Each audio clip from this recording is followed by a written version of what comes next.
Hey y'all! It's a seemingly common experience that many of us have our first paranormal encounters while having childhood sleepovers.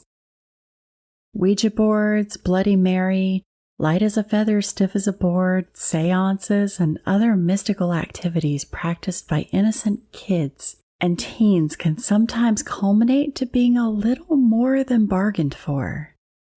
Today I have a compilation of stories for you where this is the case. And there's a little twist.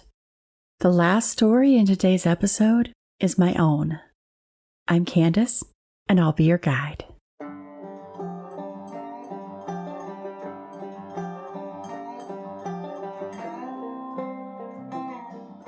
When I was growing up, my family lived in this huge, beautiful Southern-style home. I loved it.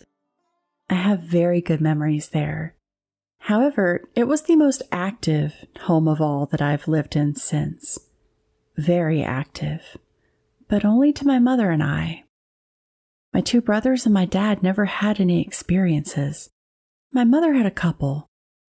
I was the only girl and about 3 when we moved in, and I had a lot.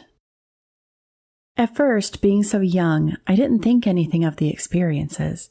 I didn't know any better. Later, I'd find out they were not what other people see or interact with normally. I will just tell you all the one that most stands out. One night, I woke up and rolled over. I was barely awake and it was dark in the room. I didn't have a nightlight. There was some black thing lingering at the foot of my bed.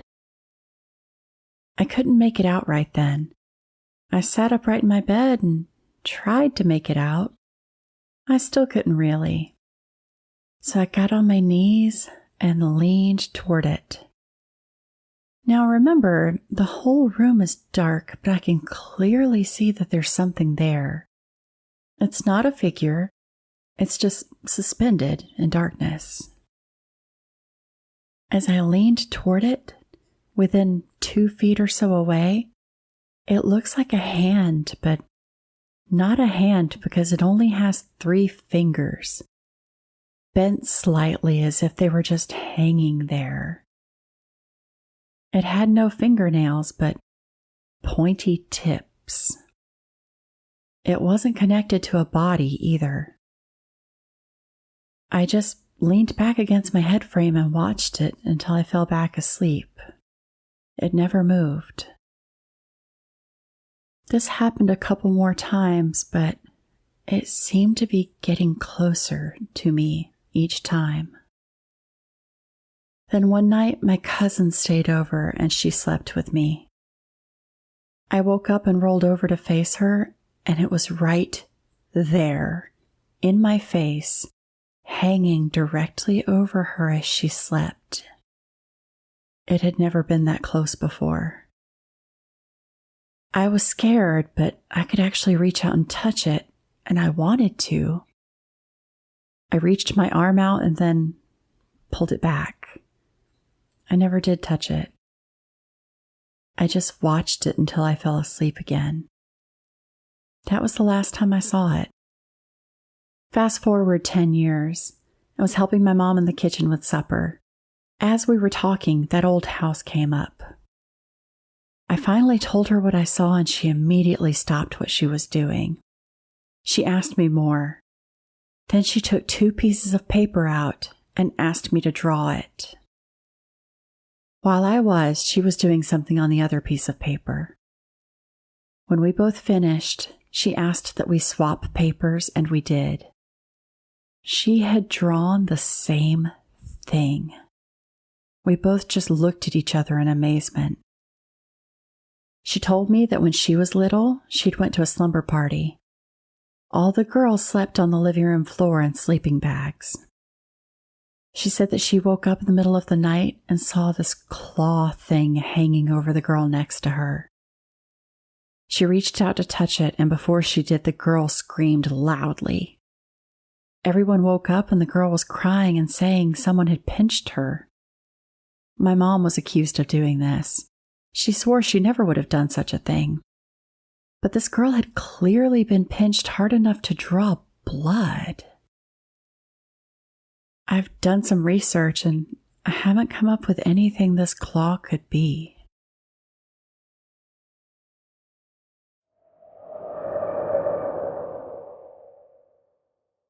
So at the time, I was living in Virginia with my parents and 2 step-siblings.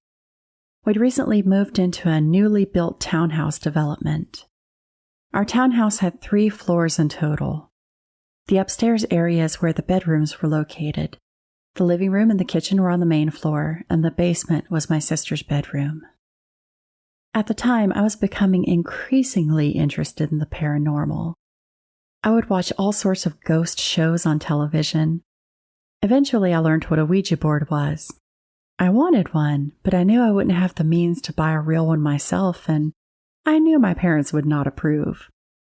So I opted to make my own.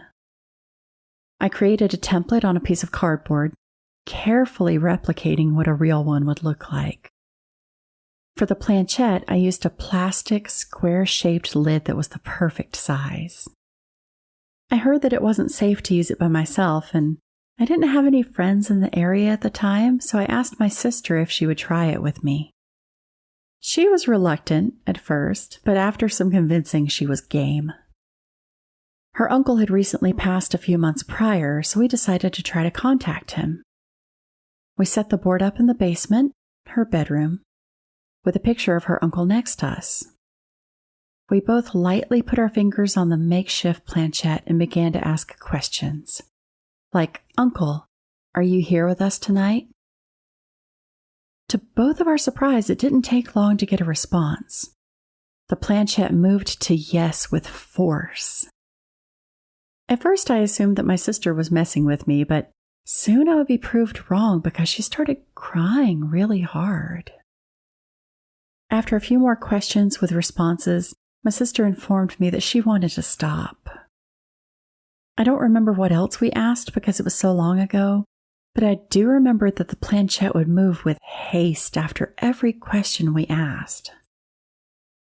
We ended by informing her uncle that we were leaving and moving the piece to goodbye. Afterwards, it took some time for my sister to calm down, and I was pretty blown away myself. Strange things started happening to me almost immediately after. After we'd finished using the board, we both went upstairs to calm down and watch TV. 30 minutes later, I heard a bang come from the basement. I went downstairs to investigate and found that the planchette had been moved from goodbye to no, and a picture on the wall had fallen down. This disturbed me, so afterwards I opted to tear up the board and throw it away. After I did this, I assumed that would be the end of it, and for my sister it was. But I didn't know that this was the beginning of months of pure terror for me. I don't know why, but whatever this thing was attached to me. My sister didn't have any odd occurrences afterward. Meanwhile, I started noticing strange things happening. It started small at first. I noticed our family dog would all of a sudden refuse to come into my bedroom. I would pick him up and take him into my room anyways, and when he was in there, he would act very strange. His ears would stick straight up, and his eyes would fixate on a certain corner in my room. He would whine and bark, and occasionally his head would dart around like he was watching something move. Then I was sitting in my room another day on my own. I was watching TV and laughing at the show I was watching. My school binders were sitting all the way at the foot of my bed, and I was sitting at the head, a good distance away. One of my binders slid all the way across my bed and hit me in the arm. This freaked me out, and I informed my parents, but they told me that I was just imagining things. Weird things like this kept happening to me. One time I walked into the kitchen during the day by myself, and a sponge that was sitting on the dining room table suddenly flew across the whole room with force. I continued to experience things like this, and they started to become more frequent. I talked to my sister about it and she told me that nothing odd was happening for her. I was a mess at the time. I did not want to go home and would often try to go to a friend's house after school instead, which most of the time didn't work out. I talked to my parents again and, go figure, they thought I was making it up for attention. After a little bit of going through it, I had the most terrifying night of my life. This event still sends shivers down my spine when I think of it. It traumatized me, and although I've worked past it for the most part, I still try not to think about it. I've only told a few people in my life about it because it sounds like a straight-up lie. This night was the climax of my experiences. After this happened, the activity completely stopped. One night, I was laying in my bed. It was 2 or 3 in the morning and I couldn't sleep, so I was just laying there. My whole family was asleep and the house was completely dark. I slept with my door open at the time, and the only light source was a blue light emanating from the radio in my room. It was just bright enough to illuminate my room. I had my blanket over my head, covering half my face, but I could still see the room from waist height down to the floor. To my horror, as I laid there with my eyes open, a black figure entered my field of vision near the foot of my bed. It was right next to my bed. There was no color on whatever this was. It was a pure pitch black with no obvious features. I was paralyzed with fear. I couldn't scream or move. I just laid there as I watched this thing slowly move down my bed until it stopped right in front of my face. I then felt a hand placed on my head through the blanket that was over me. The hand rested there for a second and then began moving in circular motions for a few seconds. Eventually, the hand lifted and I watched the dark figure slowly move away and then out of the room. This was the last thing that ever happened. After that, it just completely stopped as fast as it started. This whole ordeal has had a huge impact in my life. This is the first time I'm sharing this story. I haven't tried until now because I didn't want to type it out and relive it. But now I'm more curious as to what the hell happened to me and what that thing was. I think that I should also add that aside from anxiety and depression issues, I am mentally sound. I've never experienced hallucinations or delusions, and I know what happened to me was real. What do you think this could have been? Could it have been a demon? I wish I could be more detailed, but it's been so long and I've largely tried to forget about this time in my life.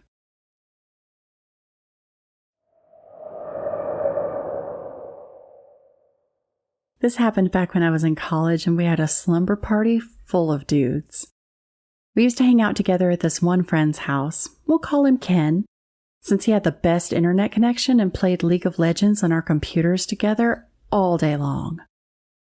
It was the holidays, so we decided to stay and sleep at Ken's house after a long day of playing League. 5 of us fit perfectly in Ken's bedroom. It was 1 bed and 2 mattresses, so there were enough spaces for us to comfortably sleep. I woke up in the middle of the night to my phone's alarm. I looked at the time and it was 4 a.m. This was incredibly strange because I remember I didn't schedule an alarm that day, not to mention at such a weird hour. I brushed it off as a mistake, however, because I was extremely sleepy and couldn't bother. I didn't want to wake up the guy, so I quickly turned it off and tried to fall back asleep. Seconds after I closed my eyes, I felt like someone was touching my shoulders, like I was about to be woken up by this person. I turned around and see a figure sitting next to me. He was whispering, "Wake up, you gotta help me, man." I was sure it was one of the dudes, but it was too dark and I was too sleepy to tell which one. I mumbled in my sleep, "What?" And he said it again, "You gotta help me, man, you gotta help me." The second time I heard the voice, my assurance was gone. I couldn't tell who this guy was and actually felt unease and creeped out. I was still too tired and sleepy to do anything, but I remember I mumbled something like, "Go back to sleep, dude," and drifted off. In the morning at around 10 a.m., I saw my friends were on the computers already playing League. I went to the toilet and did my morning washing. When I stepped out of the bathroom, I remembered what happened at 4 a.m. last night, and I asked the guys, "Which of you idiots woke me up last night?" After a few seconds, the guys responded, "What?" "Last night, around 4 a.m., one of you woke me up and asked for help or something. What the hell?" My friends swore they knew nothing about this and said that I might have been dreaming. Ken suddenly said something about hearing some kind of phone alarm going off, but he fell asleep right after. Knowing my friends, I believe they told the truth. Was it a ghost or a spirit that was in need of help? I have no idea. But it was sure a creepy experience when I think about it now.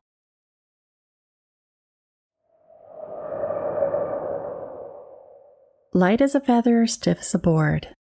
Dumb little game, or so I thought. It was my first sleepover, and it was also my 7th birthday. Everyone came over to my house for the party.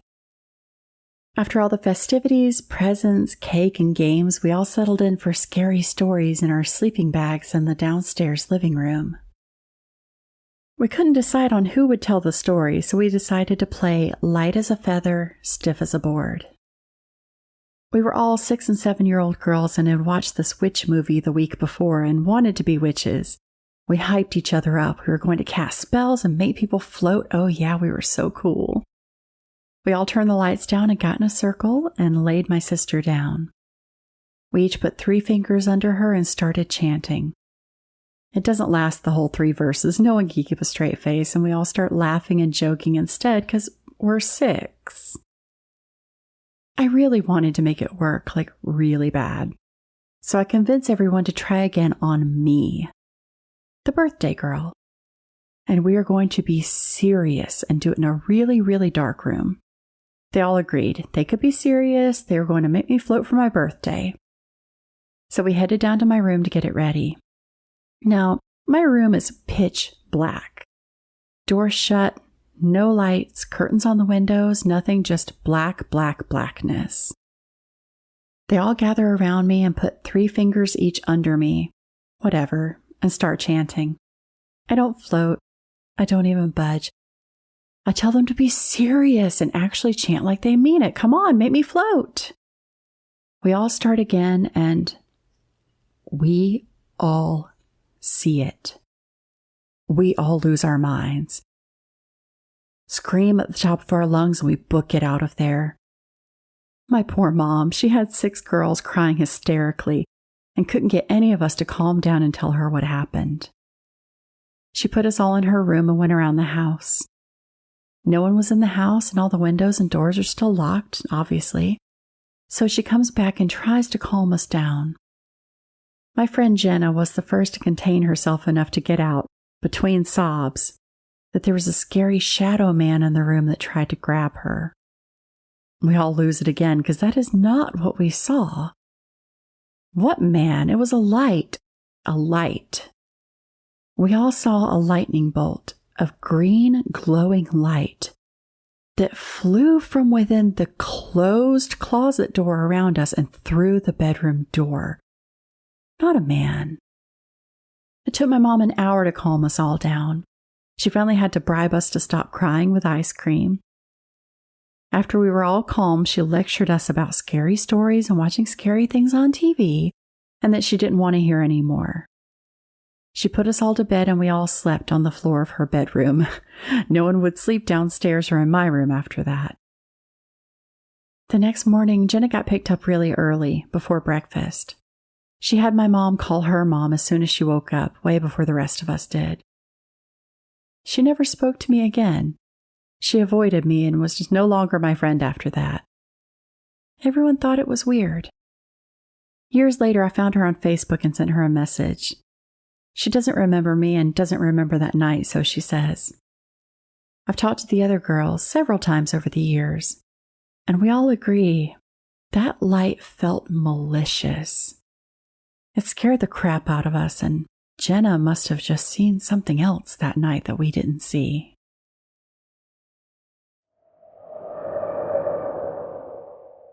One Friday evening, my dad picked me up for our weekend visits. Turning onto the street, we saw multiple fire trucks and ambulances parked outside of the house 2 doors down from ours. Lights flashing and people moving quickly in all directions. Being 12 at the time, I don't believe my dad wanted me to know what had happened looking back. It would be a few months before I learned what had taken place. A mother and her son came home from an afternoon of shopping. The young boy was the first into the house, excited to show his dad what they'd bought, only to find his father's feet dangling. He'd hung himself, and his body hung through the attic entrance directly in front of the main door. With his childhood ripped out from under him, the traumatized young boy and his mom moved immediately. Months passed and a new family moved in. A father named Paul and his 2 young twin daughters. Our neighborhood was really tight-knit. Our new neighbors quickly became close friends. After a little while, Paul began commenting on things happening around the house. It would range from taps and footsteps to random handprints forming on the wall to a full-on apparition of a man. This is when I learned about what happened with our previous neighbor. I didn't know anyone had died, and neither did Paul before moving into the house. One evening, the adults wanted to have a couple of beers, so I offered to bring over my GameCube to Paul's and have a slumber party with his kids and the other neighborhood kids. I was 13, and they were between 5 and 9. I was fully aware of the potential haunting, and I jumped on this opportunity to perhaps experience something paranormal. I was strictly instructed by my dad not to mention any ghosts or ask about any occurrences so as not to scare the young twins who lived there. So we sat on the couch in the living room playing Animal Crossing. All 5 kids and myself. There was absolutely no one else home, and everyone was next to me. I should note this house was a cookie-cutter version of mine, just opposite. I knew where all the entrances were, and the bathroom was directly to the right of us. As we played, the faucet in the bathroom began to run. My skin crawled, and I wasn't sure if the kids had realized the faucet was on. Not sure of what to do, I kept playing, and after about 30 seconds, one of the girls looks at me and asks, "Priscilla, is anyone else in the house with us?" "No," I said. She was confused and commented that the faucet had turned on in the bathroom. I just looked at her and said, "Yup." Respecting my dad's orders of not scaring the kids, I kept my mouth shut and didn't comment on anything else. The faucet turned off, and eventually we all fell asleep. That night around 2 or 3 a.m., I woke up to a pressure. This pressure I would eventually become familiar with, as it would happen when I was in cemeteries or even when someone walked into a room. Without hearing them, I could feel them. It's the same pressure as when you hold your hand 3 inches from your ear and all the noise is muffled. In the pitch dark room, I couldn't move. The kids were all sleeping around me, so I didn't want to overreact and scare them. I lay there terrified. And this is when I heard the parakeets on top of the fridge in the next room, as well as the dog in the laundry room, begin going crazy. Flapping, squawking, and barking caused my blood to run cold. With a loud thud on the ceiling right above my head, all was silent. Looking back, above where I was laying is where the attic entrance was.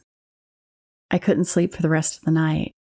The moment the sun rose, I grabbed my games and I ran to our house.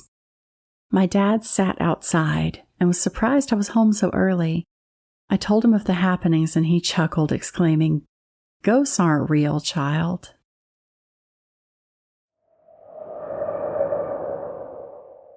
You guys remember how Bloody Mary went, right? We always used to play it as kids and maybe even as adults. But something weird happened when I played it a few years back. A few years back, I was living with my parents. me being the 19-year-old that I am, I decided to go ahead and try the Bloody Mary challenge. Word of advice, I've always felt, before Bloody Mary, something watching me. Constantly hearing scratching, hearing taps. All that minus the usual ghost activity. So I had the bright idea to play Bloody Mary while I was home alone. So I did the ritual by turning off the lights, spinning around 3 times, and every time I spun, I said Bloody Mary. On my 3rd spin, I stopped and I looked around my bathroom and I didn't see her, but instead I saw a shadow. This shadow was big and dark and very, very scary. I screamed and I turned on the lights. I tried to do a bit of research on what that shadow could be, and to this day it still haunts my memory. Somehow I didn't get Bloody Mary, but instead a shadow demon or shadow person. This still scares me to this day.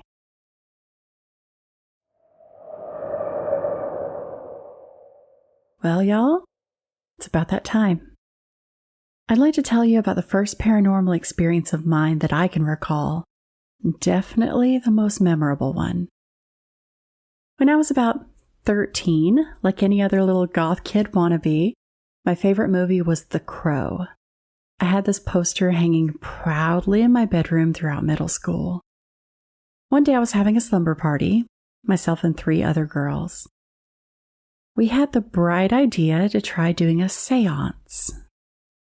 Since the poster was hanging so prominently and Brandon Lee was fairly recently deceased, we decided to try to summon the spirit of Brandon Lee to talk to us. So here the 4 of us are, awkward and geeky preteen girls trying to summon this beautiful and famous actor, eagerly looking at his poster and asking questions, hands clasped around candles. Everything you can imagine out of a cringy seance with a bunch of 13-year-olds. After a few questions, we noticed that if we focused very intently, we thought we could almost see his head in the poster shake or nod ever so slightly in response to the questions asked. Now, y'all, this movement was minuscule. Surely just the wishful thinking of 4 naive kids thinking they were doing something otherworldly. But still, it started creeping us out that we thought we could possibly see responses in front of our very eyes. Finally, after several questions and very slight and vague responses, we started feeling very uneasy. I nervously asked, "Give us a sign if we should really not be doing this right now." And I'm not kidding you. In that moment, his head started shaking no so violently, there was no mistaking it. In the poster, him shaking his head was so exaggerated that his shoulder-length hair was flying outward from his head visibly. And we all screamed. We all screamed and dropped each other's hands. And in that moment, we're absolutely done with our seance, unwilling to tread any further into that territory. One of the girls mentioned that we broke our circle, which was apparently very dangerous to do, as it left room for otherworldly beings to stay in our realm. But not knowing what else to do, we just moved on with the rest of our evening and not really talking about what had just happened. So no, if you're wondering, I don't think we reached the spirit of Brandon Lee. I had a handful of unexplainable occurrences to follow at that house, so it was likely whatever resident spirit popped up from time to time, or I suppose whatever we summoned that night became the resident spirit. But either way, that was the first and the last time I've ever tried to summon anything that was not already present. That's it for today's stories, y'all. Now let's talk about them. I'm not going to doubt or debate the validity of any of these stories. I believe that kids, and to a lesser extent teenagers, are more of a magnet for paranormal experiences. Kids somehow have a gift for seeing things that we can't. A working theory I've got is that it may have something to do with liminal spaces. If you're not familiar, liminal spaces are places of transition, an in-between one certainty and the next. They could be physical or mental. For example, physical liminal spaces are places like hallways, porches, airports, staircases, bridges, an in-between place. An emotional or mental liminal space between two certainties can be things like moving, career change, divorce, graduations. And I believe childhood and the teenage years are liminal spaces. They're the uncertain area between birth or childhood and adulthood. Periods of transition that can be naturally really difficult. Paranormal experiences do happen more often when it comes to liminal spaces. How often do you hear stories of a shadow crossing a doorway or hearing something creepy from the woods while you're on your porch? If activity is just higher in physical liminal spaces, it makes sense to me that it's higher in the mental ones as well. Sometimes that activity is paranormal, and sometimes it's something that stems from emotional stressors. But without the skepticism of being an adult having these experiences, we have to take them at face value. For instance, with my own story, the differential diagnosis, to use medical terminology, would be mass hysteria. It's entirely possible that all four of us were just so on edge after getting spooked that we imagined the response we would see in that poster simultaneously. But I'll never know for certain. All I know is that in that moment, I am certain of what I saw, and it has stuck with me all these years. Now, before we wrap things up, I'd like to share a really great podcast with y'all that I found recently. Here's Darren from Weird Darkness.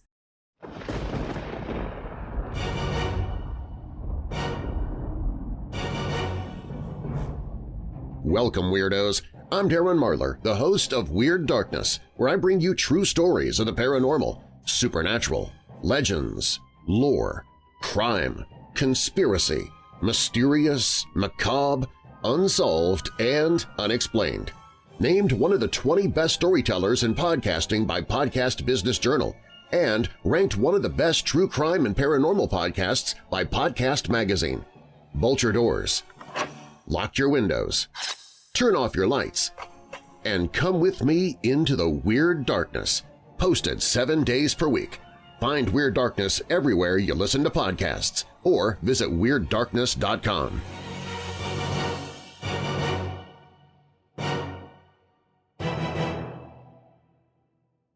As always, though, I want to know what you think. I'd love to hear your creepy sleepover experiences if you have any to share. You can find me at obscureappalachia.com and on social media at obscureappalachia. If you love the podcast, please leave a review on your podcast provider to help others find me. Thanks, y'all. Until next time.